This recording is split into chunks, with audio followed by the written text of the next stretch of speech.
You just spent 20 hours playing a cozy puzzle game about a kid inheriting a mansion. Room after room, puzzle after puzzle, cute story about colors and family. Then you find the history book, the censored one, and then you find the real one. And suddenly you realize this whole time you've been playing a game about fascism, and you fell for the propaganda. Today, I'm breaking down how Blueprints tricked you, and you never even noticed.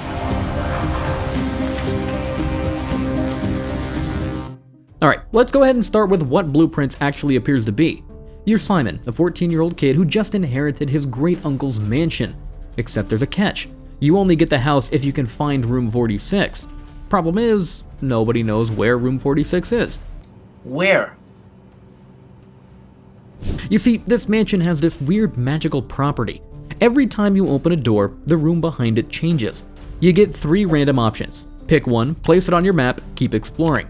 The house completely resets every morning, so you're stuck in this roguelike loop, trying to draft the perfect floor plan, solve puzzles, manage your resources, and reach that 46th room. And honestly, it's pretty addictive. I mean, you're cracking safes, solving dartboard math problems, figuring out logic puzzles with lying boxes, managing your 50 steps before the day resets. It all feels like a cozy little puzzle game where you just turn your brain off and solve stuff. Very relaxing, very wholesome. Except the game is lying to you. So here's where things kind of start feeling off. You're exploring this house and you find a rejection letter. It's for a children's book called The Red Prince. The author, Mary Jones, written under the pen name Marion Marigold. That's Simon's mom. And there's a note scribbled on it. Had to change the ending. Too political. Which is weird, right?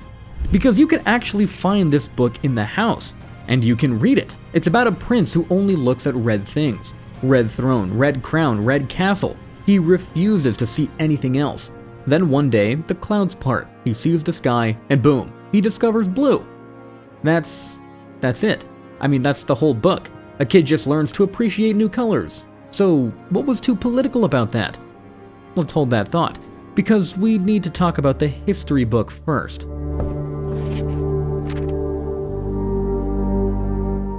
Because this is where Blueprints does something genuinely brilliant.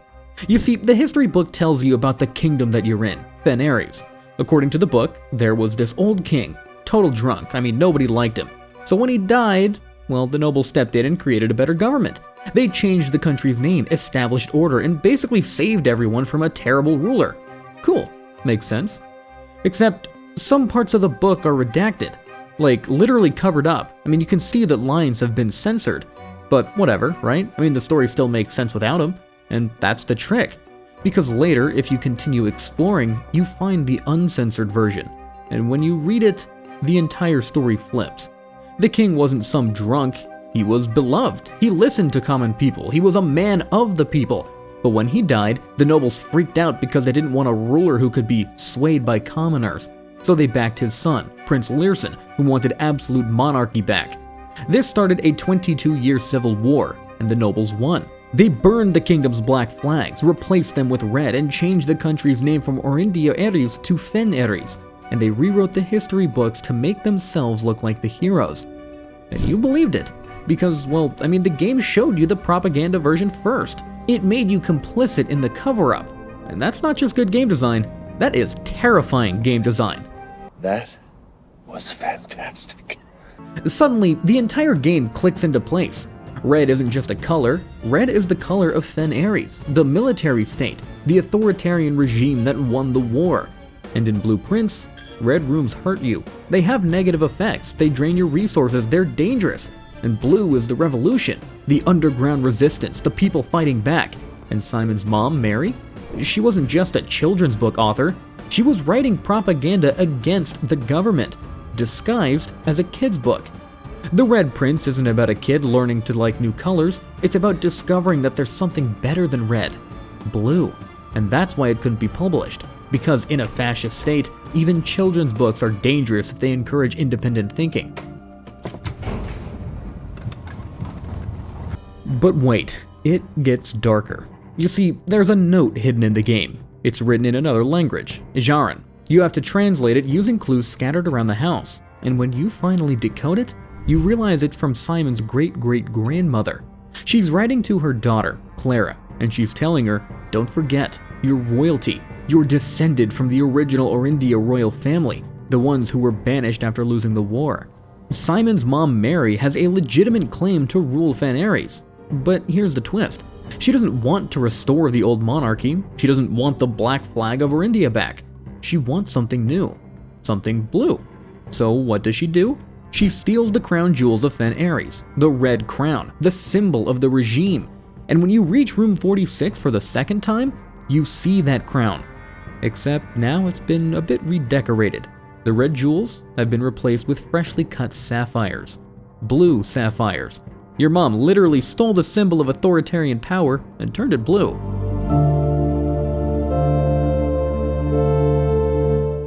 Okay, let's take a deep breath here real quick, because the next part genuinely shocked me when I found it. There's a room in Blueprints called the Safe House. It's hidden behind a complex puzzle chain. I mean, most players never find it.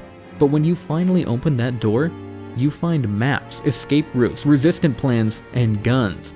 I mean, lots of guns. Up until this exact moment, Blueprints has been completely non-violent. It's just you, your brain, and some puzzles. And then suddenly you're standing in a room full of firearms, staring at evidence that your mom was preparing for an armed revolution. I mean, it's a pretty harsh reality check, because up until now, all the political violence has felt pretty distant. I mean, it happened 22 years ago in a war that you weren't even a part of. But the Safe House makes it present. It reminds you that fascism doesn't just live in history books, it's still happening. And sometimes you have to fight back.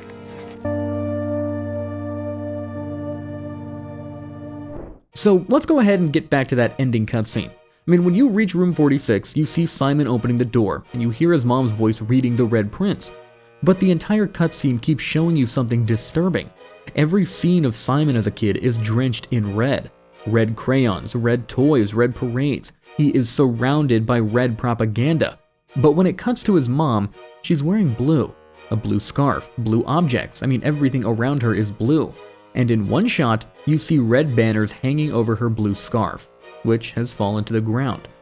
I mean, that's not a very cute metaphor. That's foreshadowing.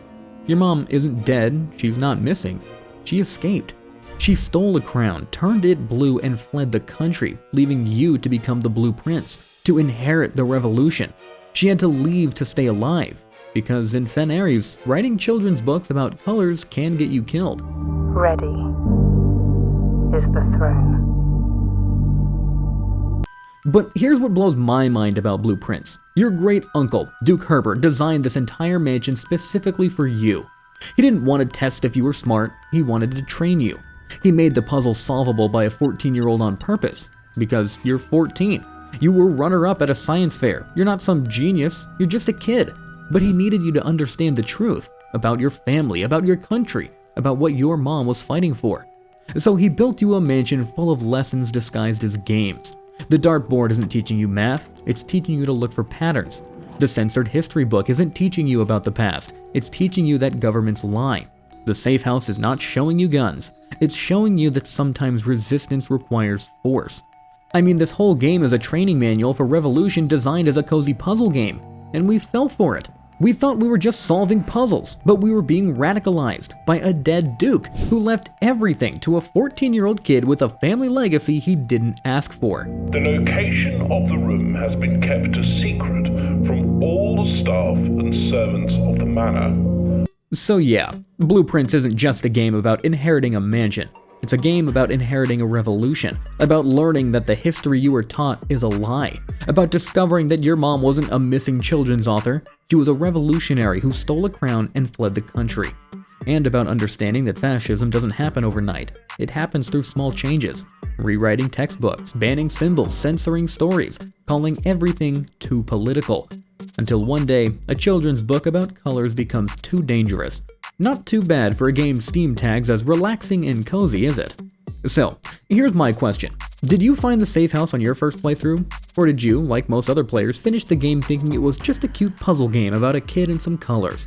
Drop your answer down in the comments below, and if you want more deep dives into games, be sure to hit that subscribe button. And if you haven't played Blueprints yet, go play it. Then come back and watch this again.